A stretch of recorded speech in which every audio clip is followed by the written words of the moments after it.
विष्णु भगवान के बारे में सबसे प्रसिद्ध कहानियों में से एक उनके 10 अवतारों की कहानी है। विष्णु के अवतार 10 अलग अलग रूप हैं जिनमें वे मानवता की रक्षा करने और अच्छाई और बुराई के बीच संतुलन बहाल करने के लिए पृथ्वी पर प्रकट हुए। विष्णु का पहला अवतार मत्स्य मछली था। किंवदंती के अनुसार हयग्रीव नाम के एक राक्षस ने वेदों पवित्र हिंदू ग्रंथों को चुरा लिया और उन्हें समुद्र के तल में छिपा दिया। वेदों को पुनः प्राप्त करने के लिए विष्णु ने मछली का रूप धारण किया और समुद्र में गोता लगाया। उन्होंने वेदों को पाया और उन्हें देवताओं को लौटा दिया। विष्णु का दूसरा अवतार कूर्म कछुआ था। एक बार देवताओं और राक्षसों ने अमृतत्व का अमृत प्राप्त करने के लिए समुद्र मंथन करने का फैसला किया। हालांकि मंथन करने के लिए एक स्थिर आधार की मदद के बिना वे ऐसा करने में असमर्थ थे। विष्णु ने एक विशाल कछुए का रूप धारण किया और मंथन के लिए अपनी पीठ को आधार के रूप में पेश किया। इससे देवताओं और राक्षसों को अमरता का अमृत प्राप्त करने में मदद मिली। विष्णु का तीसरा अवतार वराह था। पौराणिक कथा के अनुसार राक्षस हिरण्याक्ष पृथ्वी को चुराकर समुद्र के तल में ले गया। विष्णु ने वराह का रूप धारण किया और पृथ्वी को हिरण्याक्ष से बचाने के लिए समुद्र में गोता लगाया। विष्णु के चौथे अवतार नरसिंह थे, आधा आदमी आधा शेर। दैत्यराज हिरण्यकशिपु को वरदान प्राप्त था कि उसे कोई मनुष्य, पशु या देवता नहीं मार सकता। विष्णु ने नरसिंह का रूप धारण किया, जो न तो मनुष्य था और न ही पशु, और हिरण्यकशिपु को मार डाला। विष्णु के पांचवें अवतार वामन बौने थे। पौराणिक कथा के अनुसार राक्षस राजा बलि ने पूरे ब्रह्मांड पर अधिकार कर लिया था। विष्णु ने बौने का रूप धारण किया और बाली से 3 पग भूमि मांगी। बाली सहमत हो गया, लेकिन विष्णु एक विशाल आकार में बढ़ गए और अपने 2 कदमों से पूरे ब्रह्मांड को ढक लिया। बलि ने फिर तीसरे कदम के रूप में अपना सिर पेश किया और विष्णु ने उसे स्वर्ग में स्थान दिया। विष्णु के छठे अवतार योद्धा परशुराम थे।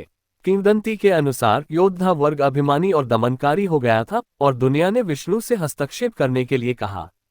विष्णु ने परशुराम का रूप धारण किया और सभी अहंकारी योद्धाओं को मार डाला। विष्णु के 7वें अवतार राजकुमार राम थे।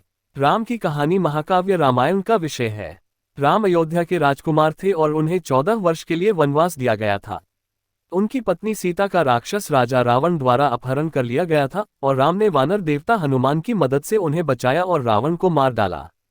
विष्णु के 8वें अवतार कृष्ण चरवाहे थे। कृष्ण की कहानी महाकाव्य महाभारत का विषय है। कृष्ण एक चरवाहा था जो एक राजा और एक बुद्धिमान दार्शनिक बन गया।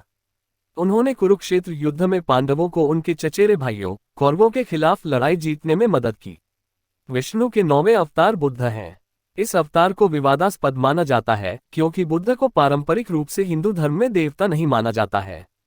हालांकि कुछ व्याख्याओं के अनुसार विष्णु ने शांति और अहिंसा का संदेश फैलाने के लिए बुद्ध का रूप धारण किया।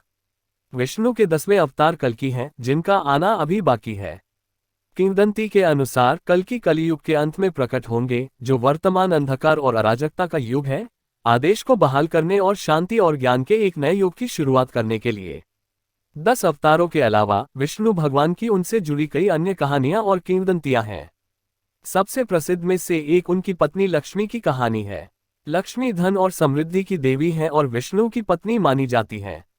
पौराणिक कथा के अनुसार लक्ष्मी का जन्म समुद्र मंथन से हुआ था, साथ ही अन्य कीमती वस्तुएं जैसे रत्न और अमृतत्व का अमृत। एक अन्य प्रसिद्ध कथा समुद्र मंथन की कथा है, जिसका उल्लेख पूर्व में कूर्म अवतार के संदर्भ में किया जा चुका है। इस कहानी में देवताओं और राक्षसों ने अमरता के अमृत सहित कई मूल्यवान वस्तुओं को प्राप्त करने के लिए समुद्र का मंथन किया। हालांकि मंथन के दौरान समुद्र से कई खतरनाक जीव और विष भी निकले, जो ब्रह्मांड को नष्ट करने की धमकी दे रहे थे। विष्णु ने हस्तक्षेप किया और ब्रह्मांड को विनाश से बचाया। विष्णु भगवान भारत में कई प्रसिद्ध मंदिरों और तीर्थ स्थलों से भी जुड़े हुए हैं। इनमें से सबसे प्रसिद्ध तिरुपति का मंदिर है, जो आंध्र प्रदेश के दक्षिणी राज्य में स्थित है। मंदिर भगवान वेंकटेश्वर के रूप में विष्णु को समर्पित है और इसे दुनिया के सबसे अमीर मंदिरों में से एक माना जाता है। हर साल लाखों भक्त विष्णु का आशीर्वाद लेने के लिए मंदिर आते हैं। अंत में विष्णु भगवान की कहानियां और किंवदंतियां हिंदू पौराणिक कथाओं का एक अनिवार्य हिस्सा हैं और दुनिया भर के लाखों हिंदुओं के लिए प्रेरणा और ज्ञान का स्रोत हैं।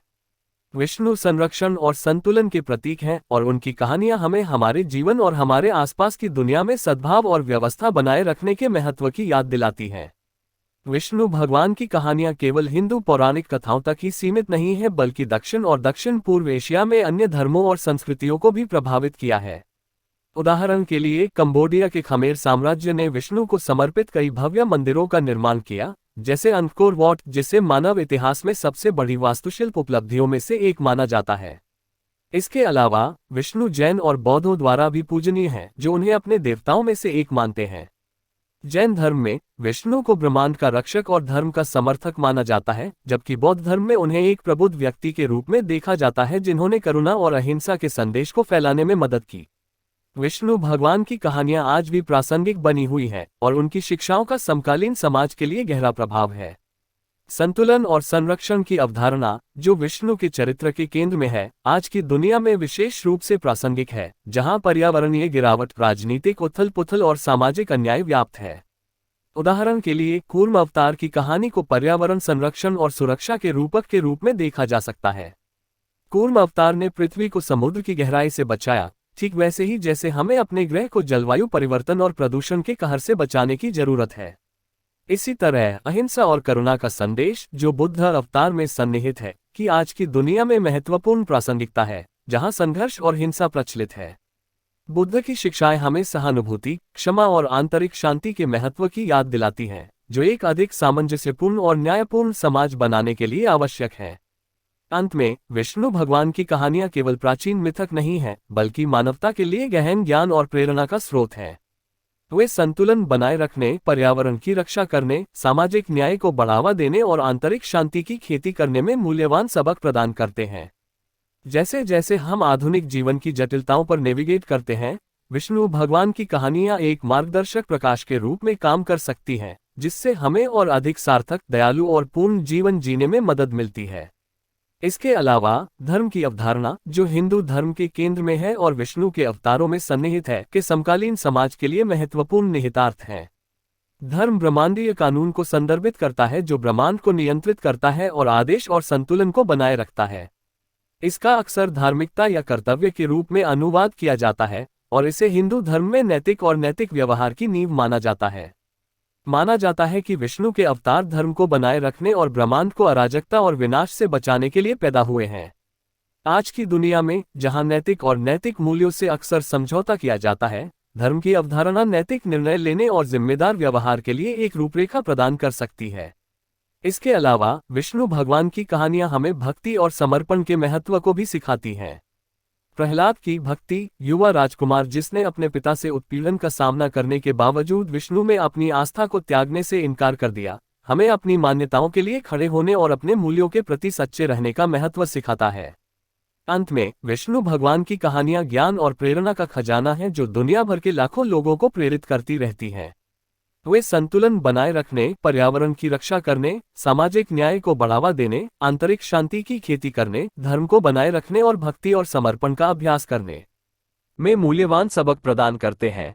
विष्णु भगवान सिर्फ एक देवता नहीं है, बल्कि उन दिव्य गुणों के प्रतीक हैं जो हम में से प्रत्येक के भीतर रहते हैं।